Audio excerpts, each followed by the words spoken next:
YouTube ಅಲ್ಲಿ ಒಬ್ಬ food blogger ನ ವಿಡಿಯೋ ನೋಡ್ತಿದ್ದೆ. ಕರ್ನಾಟಕದಲ್ಲಿ ಗೋಬಿ ಮಂಚೂರಿ ಬ್ಯಾನ್ ಆಗಿದೆಯಂತೆ ಅಂತ. ಅಯ್ಯೋ ಇದ್ ನಿಜಾನಾ?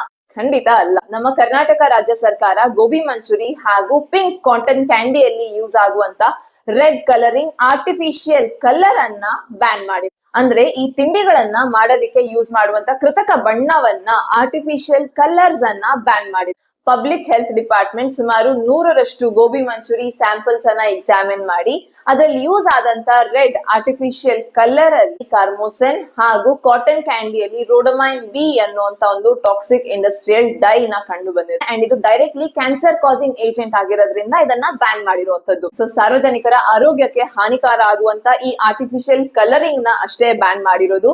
ಗೋಬಿ ಮಂಚೂರಿ ತಿಂಡಿನಲ್ಲ. FSSAI ಆಕ್ಟ್ ಪ್ರಕಾರ ಇನ್ ಮುಂದೆ ಈ ರೀತಿ ಆರ್ಟಿಫಿಷಿಯಲ್ ಕಲರ್ಸ್ ನ ಯೂಸ್ ಮಾಡಿದ್ರೆ ನಿಮ್ ಮೇಲೆ ಆಕ್ಷನ್ ತಗೊಳ್ಬಹುದು, ಕೇಸ್ ಫೈಲ್ ಮಾಡಬಹುದು. ಸುಮಾರು 10 ಲಕ್ಷದಷ್ಟು ನೀವು ಫೈನ್ ಅನ್ನ